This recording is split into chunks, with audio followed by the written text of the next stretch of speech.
En attendant, cap sur le Finistère pour votre page estivale. Aujourd'hui, c'est une escapade de la Pointe du Raz à l'île de Sein que nous proposent Stéphane Sauvillier et Claire Louet.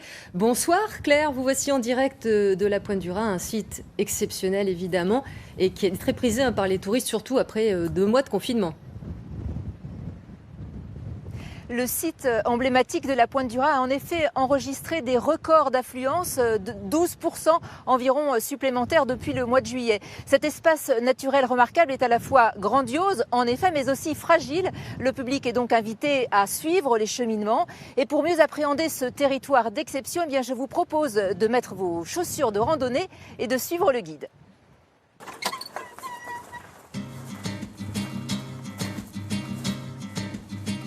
Le prénom que mes parents m'ont donné, c'est Marie-Pierre. Et donc en rando, c'est devenu Marie-Caillou. Et donc j'accompagne sur le sentier côtier des groupes de randonneurs que j'héberge ou pas. Cela fait 10 ans que Marie-Pierre Lahotte arpente le Cap Sizun pour guider les marcheurs hors des sentiers battus. Au fil du temps, elle en a apprivoisé les paysages. Elle s'est imprégnée des histoires des gens qui vivent là, mi-marins, mi-terriens, et qui ont nommé chaque pointe. C'est mon préféré, ce rocher. Sur les cartes marines, il a un nom précis, c'est le lion. Donc le lion, la jument, le cap de la chèvre, la pointe du Groin, enfin voilà, tous ces noms-là sont plutôt des noms qui sont liés à la terre. Je connais 2 exceptions, le phare de la Vieille.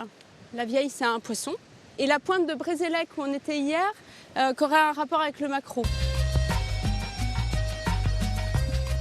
Il y a tellement de choses à dire sur les paysages ici, tellement de traces très discrètes donc de cette occupation humaine, de murets, de ports, etc., que c'est pas très intéressant de tout dire. Donc c'est vrai que moi j'aime bien de partir de ce que les gens vont ressentir. Donc ce matin c'était le vent, on est parti, on était à l'abri, et puis d'un coup le vent il était frais. Donc ça permet de parler de la façon dont les maisons se protègent de ce vent contraignant. Parti de la baie des Trépassés, le groupe progresse sur le GR34 vers la Pointe du Raz. 4 à 5 heures de marche à flanc de falaise, pendant lesquelles on se réconcilie avec la nature et avec soi-même. Je l'imaginais pendant le confinement, ce moment où je pourrais retourner en bord de mer, à respirer. On se sent vivant, à respirer cet air. Ça fait beaucoup de bien. La beauté de cette côte complètement déchiquetée, le vent, le fait de respirer à plein poumon, c'est un tout. Devant le phare de la Vieille, Marie explique les courants capricieux du Raz de Sein, évoque la vie des gardiens de phare, transmet son amour du pays, illuminé par le soleil ou plongé dans la brume. Ça arrive qu'on fasse la Pointe du Raz à l'oreille, et on entend le grondement du Raz de Sein. Et puis tout d'un coup, il y a clac, une éclaircie, une trouée qui va durer 5 secondes, 10 secondes. Elle apparaît, elle disparaît.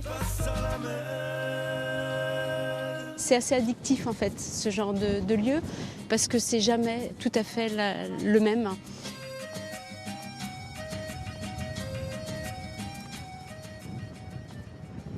Face à la Pointe du Raz, des plongeurs archéologues ont obtenu le feu vert pour explorer la chaussée de Sein durant 5 étés à la recherche d'épaves sous-marines. La première de ces campagnes vient de s'achever sur un succès.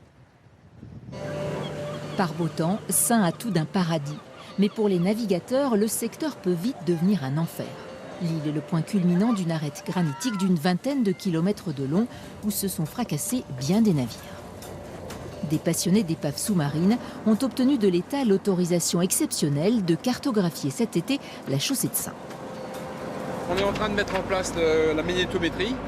Donc ça consiste à mesurer le champ magnétique terrestre naturel et à comparer les variations engendrées par des épaves présentes dans le secteur qu'on cherche. Dès qu'on entend le bip qui dépasse 50 à 100 nanotesla, on sait qu'il y a quelque chose d'important. Immergé à différentes profondeurs, le magnétomètre est relié à un ordinateur qui enregistre les anomalies. Et quand ça sonne, c'est bon signe. Bon alors là, il y a quelque chose. Et ça s'arrête. Donc on a quelque chose au fond, on a une jolie inversion. Reste ensuite à faire le tri entre les câbles sous-marins, les déchets métalliques et les épaves potentielles. On a dans les archives tout un tas d'épaves dont on sait qu'elles ont fait naufrage par ici, mais on n'a pas dans l'historique des précisions absolues. quelquefois ils disent à proximité entre 1 et 3 000 les leucins. Donc on les cherche. Donc là, quoi qu'il arrive... Et une fois trouvés, l'enquête ne fait que commencer. Les plongeurs de la Société d'archéologie et de mémoire maritime ont recensé dans les archives 145 épaves dans la chaussée de Saints. Il faut ensuite valider leur position, puis les identifier. Un travail de fourmi qui se double d'une course contre la montre. Il y a beaucoup d'épaves qui ont été ferraillées pour récupérer le cuivre, le bronze, tout ça. Et donc, c'est des épaves qui ont été arasées, qui sont dans très peu de fond. Donc, il ne reste plus grand-chose, quoi. Plus ça va aller, plus ça va être compliqué, quoi. Pour nous, et puis pour les générations futures qui ne retrouveront plus que quelques petits bouts de ferraille, parce que tout aura été digéré par la mer, quoi. On va aller ce matin sur cette zone-là. On va essayer d'identifier cette épave-là. On a trouvé 4 épaves sûres et on en a 4 qui vont tomber dans l'escarcelle dans les jours à venir.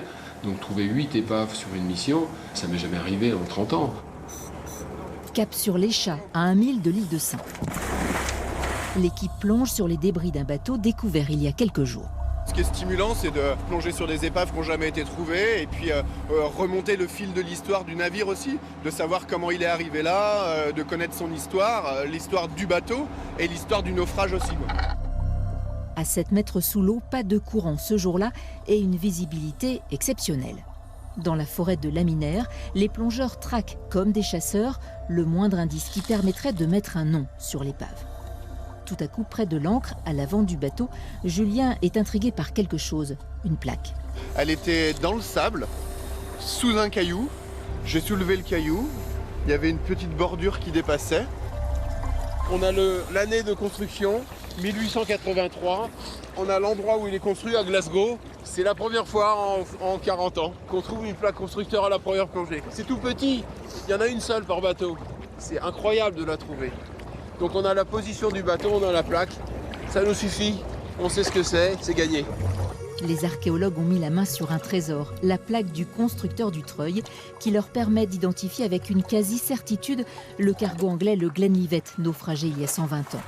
Un bronze qui vaut de l'or élèvera le mystère sur ce navire qui coula à pic en 15 minutes et dont l'équipage fut sauvé. Propriété de l'État, la plaque sera probablement exposée au musée de l'île de Saints. Et la prochaine campagne sous-marine aura lieu à l'été 2021. Merci à Stéphane Sauvillier, Richard Gurgan et Gwendal Poiron qui m'ont accompagné dans la réalisation de ces pages été au bout du monde. Bon week-end. Merci beaucoup Claire, bon week-end à vous. Et j'ajoute que Stéphane Sauvillier, il nous a gardé un petit bonus pour terminer ce journal, un bon zeste d'évasion. On se quitte sur ces images, je vous souhaite de passer une très belle soirée et à demain dès midi. Bonsoir.